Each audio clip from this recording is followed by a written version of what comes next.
भारतीय नौसेना ने चीन को जैसे का तैसा जवाब देना शुरू कर दिया है। हिंद महासागर में चीनी नौसेना की बढ़ती उपस्थिति को देखते हुए भारतीय नौसेना ने अपने युद्धपोतों को दक्षिण चीन सागर में तैनात किया है। हाल में ही इस तैनाती में शामिल 3 युद्धपोत सिंगापुर पहुंचे हैं। भारतीय नौसेना ने चीन पर नकेल कसने के लिए दक्षिण चीन सागर में पूर्वी बेड़े को तैनात किया हुआ है। इसका खुलासा हाल में ही भारतीय नौसेना के 3 युद्धपोतों के सिंगापुर पहुंचने पर हुआ है। पूर्वी बेड़े के flag officer commanding rear admiral Rajesh Dhankhar के नेतृत्व में भारतीय नौसेना के 3 युद्धपोत guided missile destroyer INS Delhi, Deepak class fleet tanker INS Shakti और anti submarine warfare corvette INS Kiltan 6 मई को सिंगापुर पहुंचे।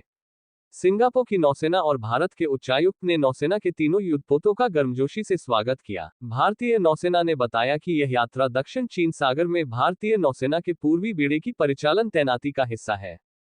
ये यात्रा कई कार्यक्रमों और गतिविधियों के माध्यम से दोनों समुद्री देशों के बीच दीर्घकालिक मित्रता और सहयोग को और मजबूत करने के लिए तैयार किया गया है।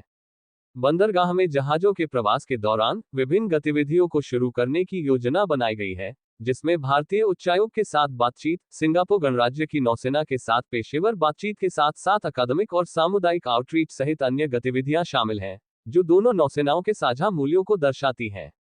भारतीय नौसेना और सिंगापुर गणराज्य की नौसेना के बीच 3 दशकों के सहयोग, समन्वय और नियमित यात्राओं, सर्वोत्तम प्रथाओं के आदान प्रदान और पारस्परिक प्रशिक्षण व्यवस्थाओं के साथ मजबूत संबंध रहे हैं। वर्तमान तैनाती दोनों नौसेनाओं के बीच मजबूत संबंधों को रेखांकित करती है। चीन दक्षिण चीन सागर के 80% इलाके पर अपना दावा करता है। हालांकि दक्षिण चीन सागर से सटे बाकी देश इस दावे को नकारते हैं। चीन का भारत के साथ पुराना सीमा विवाद है। ऐसे में दक्षिण चीन सागर में भारतीय युद्धपोतों की मौजूदगी से चीन की टेंशन बढ़ जाएगी। चीनी नौसेना भी हिंद महासागर में अपनी उपस्थिति का विस्तार कर रही है। ऐसे में भारतीय नौसेना के उसकी नाक के नीचे रहने से चीन को दक्षिण चीन सागर पर भी अपना ध्यान लगाना पड़ेगा।